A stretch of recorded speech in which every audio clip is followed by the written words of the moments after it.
Okay, so pag-usapan po natin yung naging endorsement ni Leni Robredo dito po sa mga kandidato na 'to.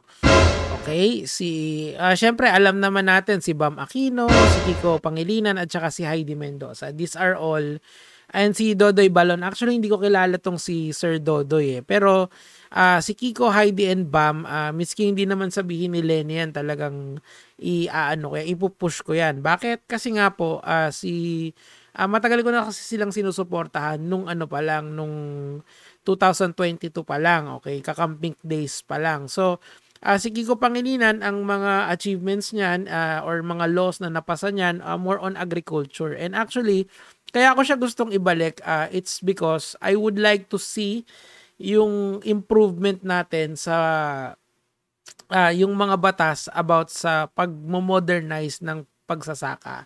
Kasi sa tingin ko, yan yung main problem. Ngayon kasi kung alam nyo naman yung balita, kung nanonood kayo sa akin, updated naman tayo na 20 pesos bigas na lang, 'di ba? 20 pesos bigas na lang sa Visayas. Ang point diyan kasi gusto ng ating gobyerno na pangarap pala ni BBM na pababa yung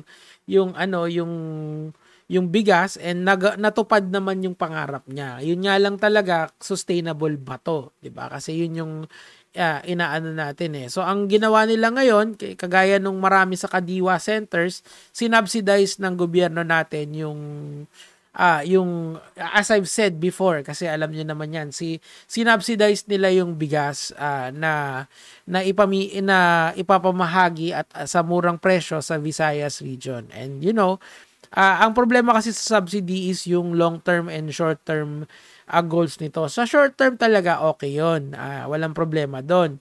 Kaso sa long term, sana mag-isip pa tayo ng magandang solution doon. I mean, I have no problem kung karamihan sa budget ay napupunta para sa mga taong nangangailangan. Kasi nga, sabi nga sa ating saligang batas, sa social justice, 'di ba? Those who have less in life should have more in law. And yung mga ganong klaseng bigas na pinamimigay sa murang halaga sa mga kababayan natin, sa mga mahihirap na lugar, walang problema doon. I agree with that. Actually, I'm willing to applaud yung ganong galawan na yun. So, si Kiko Pangilinan, isa sa mga sinusulong niya is yung modernization ng ating pagsasaka. Kasi nga, alam niyo naman, yung sa atin, medyo ganun pa rin. Even though yung research center yung Rice Research Institute of Asia ay nandito sa Pilipinas.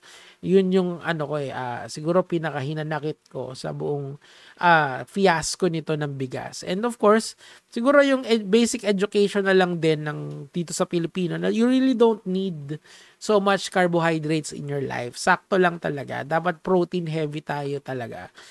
If you are going to base on a healthy diet na mas mataas dapat majority dapat ng kinakain mo is more on the vegetables, meat, and then carbohydrates as a fuel source. Okay? So kaya ngayon kita mo yung mga sakit natin dito related sa diabetes, related sa sakit sa puso, all of these are glucose induced or yung insulin resistant na nangyayari. So but that is a consequence of our dependent to rice, and hopefully matether out na tayo doon. But then again, we are making laws to produce more rice or to sell it more, to be more affordable. But yun yung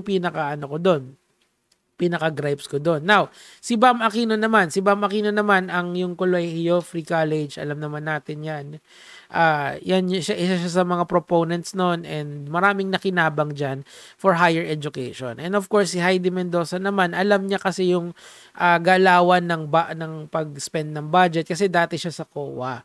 So kung merong taong makakaalam ng corruption dito sa Pilipinas, kung how intense it is, si Heidi Mendoza yon. If you really would like to have good governance, si Heidi Mendoza yon. Pero si Dodoy Balon, I'm sorry, hindi ko siya kilala, and ang para sa akin talaga, ang election kasi, kung titingnan mo to in a bigger scale, it's all about kung sino yung popular, okay? Kung sino yung kilala, kung sino yung mabenta sa masa. Kailangan mong i-factor in yan kung tinitignan mo yung elections in a bigger picture. Kasi if you're going to use pride dito and of course logic dito, kulang yon. Kailangan alaliman mo pa yung critical thinking mo. Tingnan mo yung bigger picture. Si Kiko and si Bam, yeah, wala sila sa Magic 12 ngayon. Pero si Manny Pacquiao, nandun siya sa Magic 12. Ibig sabihin, all he needs is an endorsement, a push from a high status political figure in Lenny at pwede na siyang manalo. In fairness naman kay Lenny, nung 2022, tinanong siya kung sino yung gusto niyang kung meron siyang iboboto doon sa mga kanyang katunggali nung 2022, ang sinabi niya si Manny Pacquiao. Ibig sabihin, Lenny and Manny also has a good relationship. Now, nanonood ako nung Facts First nung isang araw and pinanood ko si Attorney Barry. Attorney Barry kasi is one of the spokesperson ni Lenny nung araw. Okay? Kumbaga para siyang si Yusek Claire for Lenny. So, tinanong si ni Christian si Attorney Barry kung bakit niya in-endorse si Ben-Hur Abalos at saka si Manny Pacquiao.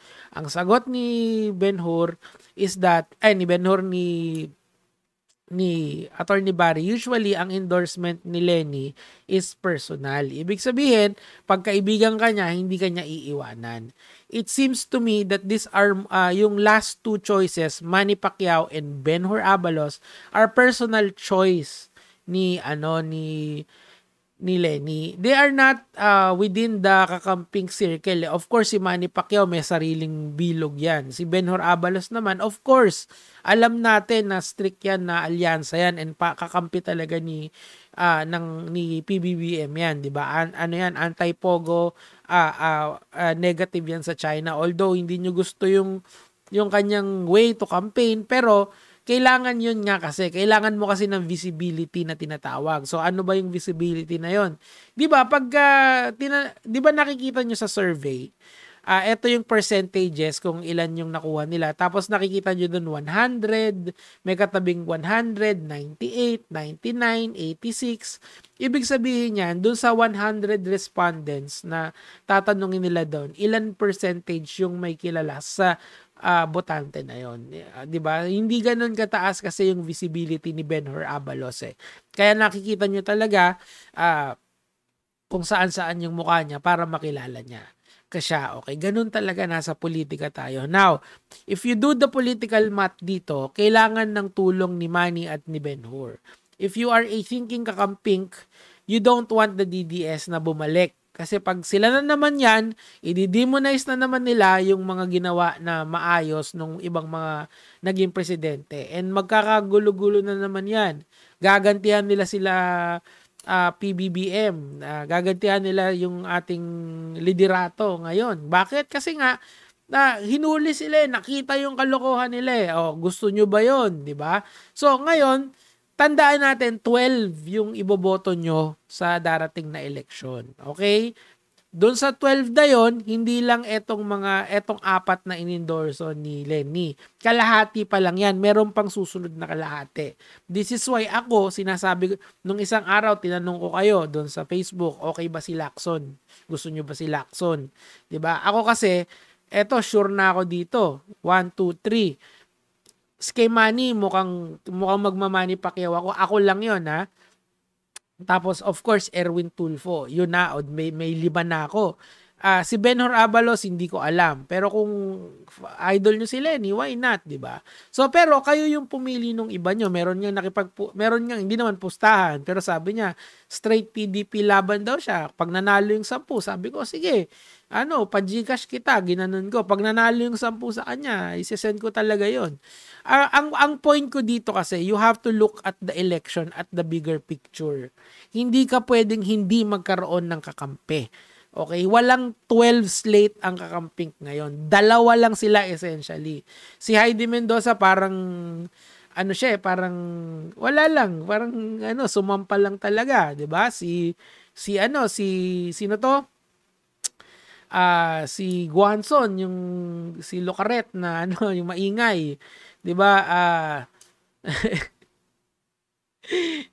Sila nag-DDS na, 'di ba? Nag-turn na siya sa DDS. Ang point dito, mga kamatis, mga kaibigan, tignan nyo siya. Wag muna yung emotions yung gamitin natin. Gamitan natin ng konting critical thinking ito.